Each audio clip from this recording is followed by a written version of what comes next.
Hey guys, this is final exam semester 2, review day number 2. So we already did numbers 1 through 10. Today we're going to work on numbers 11 through 20. So it's going to be kind of fast, nothing too quick, but if you need to write down the questions, then please make sure you hit the pause button, write down your question, and then continue with the video. It's always good for you guys to try doing the problem on your own first before I do it, but if you can't, then just watch the video. So here we go, number 11. Factor completely. So we have 3t squared minus 3t. Now, one of the things you guys have to make sure you understand is that any time that you are factoring, you always want to make sure that you are factoring out the greatest common factor first. So in other words, whatever they have in common. So if you see our expression here, 3t squared minus 3t, you can tell that they have a 3 in common and that they have a t in common. So once I do that, if I factor a 3t out of 3t squared, the first term here, I end up with just a t minus, and then if I take out a 3t out of 3t, the only thing left is a 1. So that would be the correct answer for that problem. Now, I am recording this from my classroom, just in case you guys wanted to know. All right, question number 12. Factor completely. We got 3k squared minus 17k minus 6. Now, the tricky thing about this is that we have a 3 in the very front of that expression, okay, of this polynomial, 3k squared minus 17k minus 6. So let me highlight that because that's going to be important. Once I factor it, I'm going to have to divide everything by 3. So let's go ahead and do an x method here. Remember, you're going to multiply your 3 times your negative 6. That's a negative 18. And then the b term, the negative 17, goes here. Now, if you think of two numbers that multiply to negative 18, but that add up to negative 17, you'll do a negative 18 and a positive 1. Now, having that, remember you have to divide by 3. So we're going to divide both parts by 3. So negative 18 divided by 3 is a negative 6. I'm going to circle that. And then the positive 1/3, it doesn't divide evenly, so I'm just going to leave it alone. Let me go ahead and write down my, almost solution here. This will become a k minus 6 times a k plus 1/3. Now that 1/3 can't remain that way. I got to get that 3 and move it to the front. Remember, we say bottoms up for that. So that's going to be k minus 6, 3k plus 1. All right. So question number 13, what is the first thing you can try to factor from a polynomial? Well, the very first thing, I kind of mentioned that earlier, the first thing you should always try to factor from a polynomial is the greatest common factor. So the greatest common factor. Okay, they usually call it the GCF. So GCF. All right, so that's number 13. Remember, today the shirt that I was wearing had gold on it. So, number 14, we got working together problems. Okay, working together problems. All right, so for working together problems, you're going to need a formula. Okay, this is the formula that we use. The total time that it takes them to do the work together is equal to the product of the amount of time it takes them to go and do the work together divided by the sum of their times. Okay, so the total time is equal to the product of their times divided by the sum of their times. So let's read the problem here. Working together, Daryl and John can pick 40 bushels of apples in 5.5 hours. So notice the time that they did it together is 5.5. Now let's see if they give us information about any one of the people. It says, had he done it alone, it would have taken John 10 hours.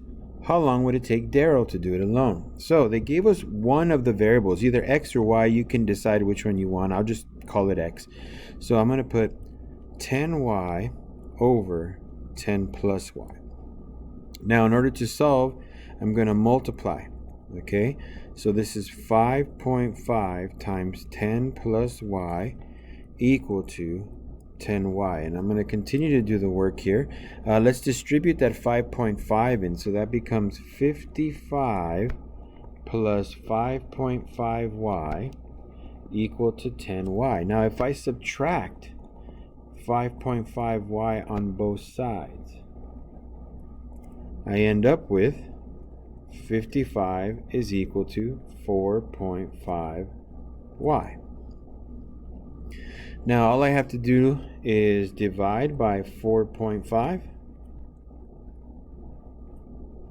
Okay, and that's going to give me my answer, which is 12.2 hours. And that's equal to y.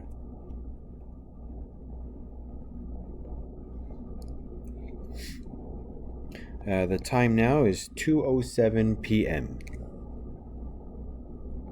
All right, so we're going to be moving on to number 15.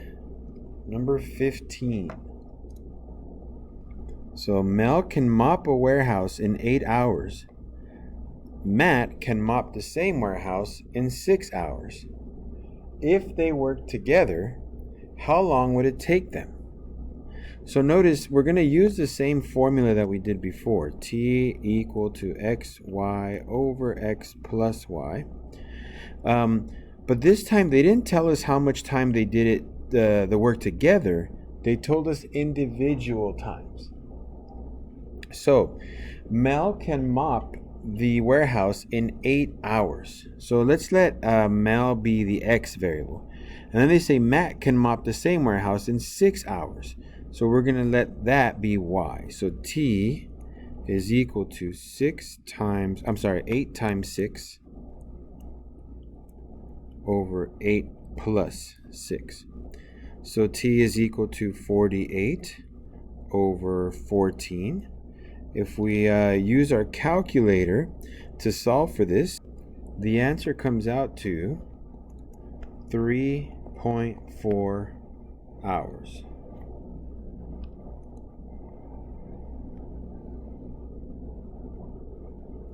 So that's how long it would take both of them to do the work. All right, number 16.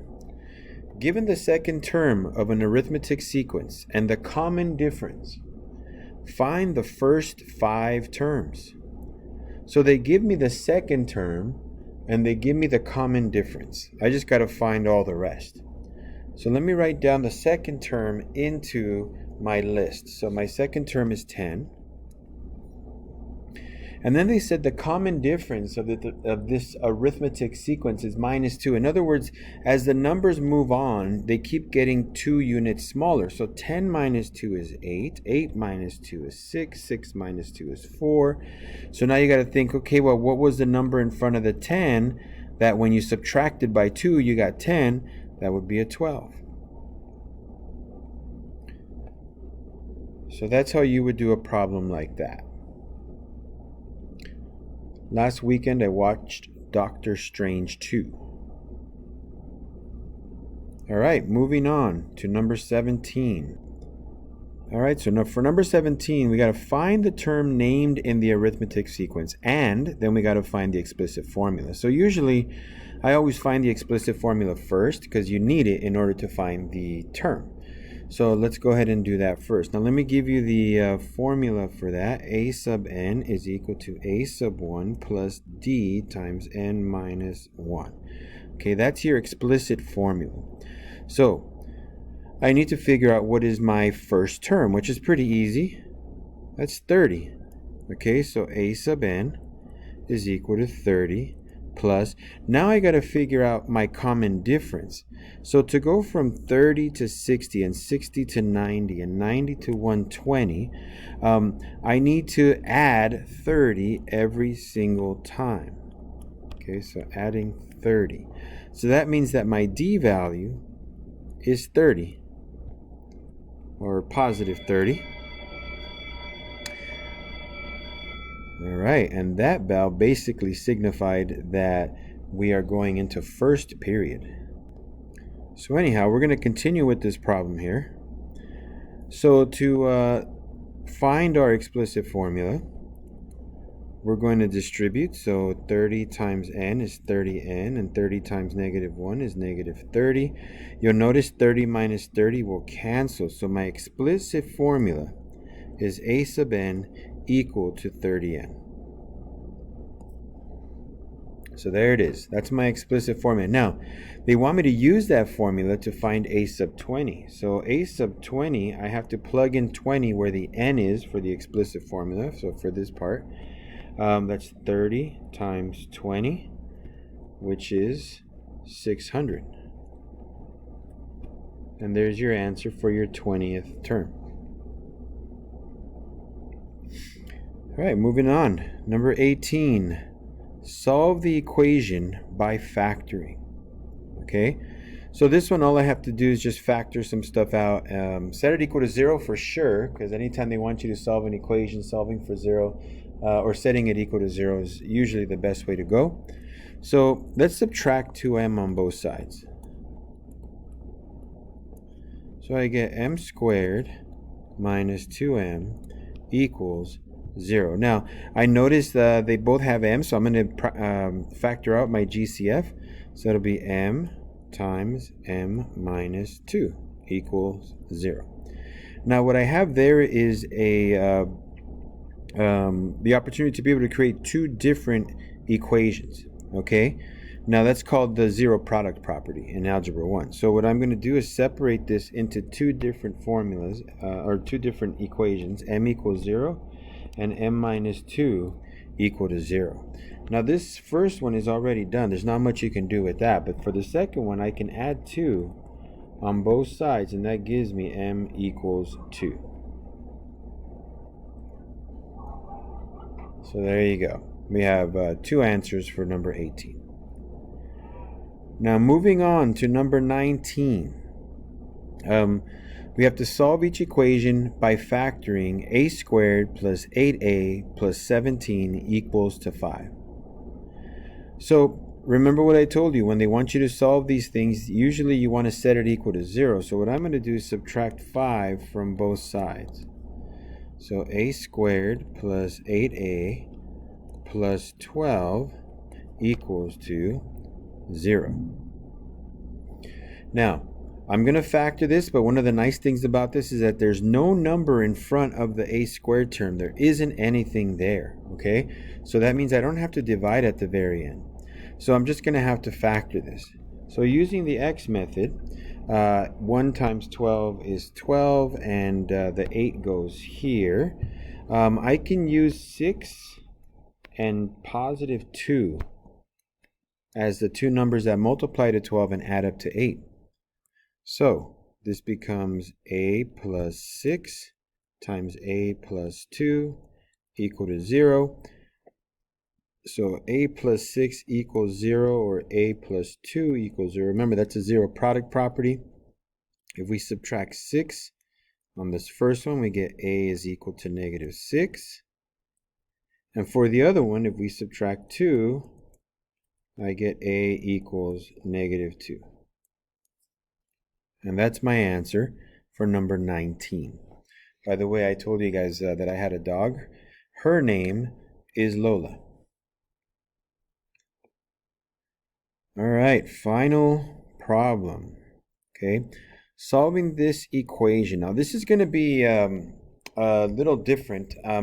We're trying to solve for this rational equation, and it has different denominators, which usually, you know, when we add or subtract, we'd like them to be the same, but we're going to try to do a little trick here. We want to try to find the least common denominator for 3x squared and x squared, and for 3x, the three denominators down there. So if I list them really quick, 3x squared, x squared, and 3x. If I ask myself, what number, okay, just number, not letter, just what number do they all go into? So this 3 can go into itself, this 3 can go into itself, and this one has a 1, and 1 can go into 3 times. So they all have a 3 that they can go into. Now, in terms of letters, you put every letter you see to its highest power. So 3x squared would be my LCD. Okay, so what I'm going to do is multiply that whole equation, 3x squared, or multiply 3x squared times the whole equation, 1 over 3x squared equal to 1 over x squared plus 1 over 3x. Now I'm going to take an extra step and actually show that. So 3x squared times 1 over 3x squared equal to 3x squared times 1 over x squared plus 3x squared times 1 over 3x. And you should be able to cancel a lot of stuff right now. 3x squared will cancel 3x squared, so all that's left there is a 1. X squared should cancel that x squared, so all that's left there is a 3 times 1, plus this 3 here should cancel with that 3 right there, and one of the x's will cancel with that x. So the only thing left is x times 1, which is x. So subtract 3 on both sides,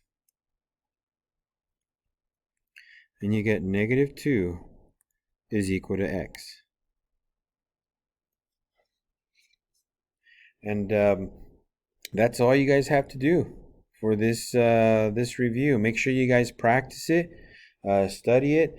Try not to stay up past 12 to get a good night's rest, and always come back energized. All right, I will see you guys on Monday.